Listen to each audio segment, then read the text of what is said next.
Dear all, on the occasion of celebrating the Environment Day on June 5th this year 2026, Sai came out with an idea of discussing the link between the nature and also the Indian knowledge systems. So, as you all know, this year's environmental theme is Our Nature and Our Future.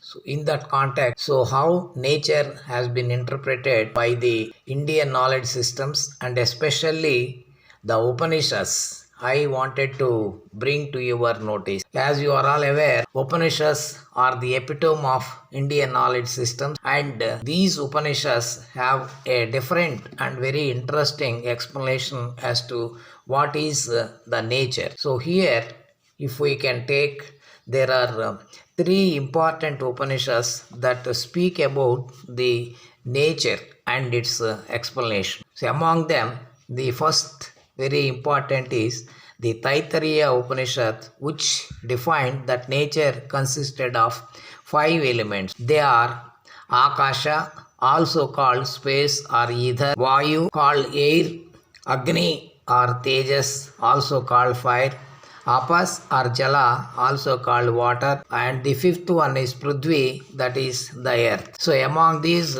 five elements, so the first one, Akasha or ether, it is said that according to this Upanishad, it is spread in the universe by the Brahman, and this ether is a chemical composition containing oxygen and alkaline. So, it is colorless, weightless and opaque. So this ether is spread across the entire universe.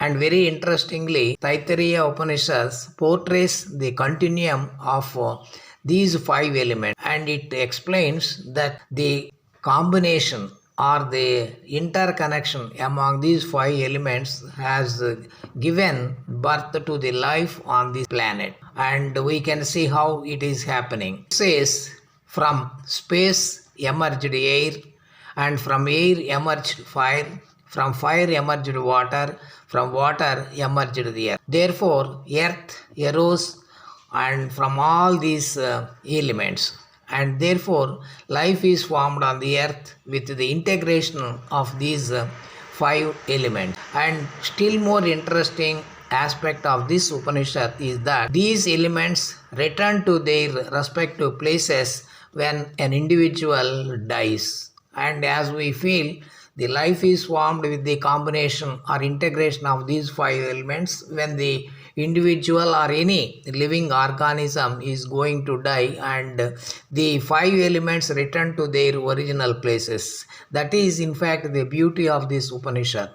Similarly, another Upanishad called Isa or Isavasya declares that universe, also called Jagati, that is in constant motion, and it is dynamic and is this shifting expression of the universe. So this appears to be a very logical and scientific explanation. And if we see in the other philosophies also, particularly Buddhism, and there has been a belief that impermanence is the core of the Buddhism, where they believe that nothing is permanent in this world, and that is the reason for sorrow or dukkha in this world. So if we can eliminate, and if there has been a realization that nothing is permanent in this world, and we will be leading ourselves to what we call the salvation or nirvana as per the Buddhism.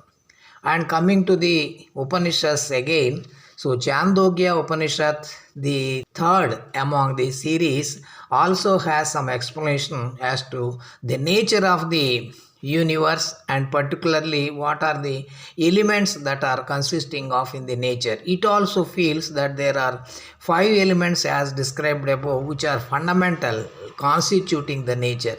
Therefore, nature can be considered as the living manifestation of the universe, and mystically people call it as Brahman. And the Upanishads also have another beautiful explanation, and they portray that there are two states of reality, and one is the microcosm and the other is the macrocosm. Microcosm refers to the individual or human being or any other living organism, and macrocosm is represented by the universe. So it is considered that human being is a miniature of the universe. Therefore, two states are viewed as identical reflections of the same underlying reality. Therefore, what happens is that Yat Pinde Tat Brahmande, meaning as is the individual, so is the universe. Therefore, if we are required to protect the universe, first the individual we should concentrate on the individual, and then I think everything that is going to follow. And this Upanishads also believes that this kind of realization among the humans would certainly change their perception towards nature. So, on this day of celebrating the World Environment Day, the Indian knowledge systems have something to offer to the entire world, and this realization and the principles that are incorporated or the beliefs that were prescribed in these Upanishads also will be able to contribute and change the perceptions and mindsets of the people. With this, I think we will add a new dimension to the understanding of the nature and its protection in this world. Thank you.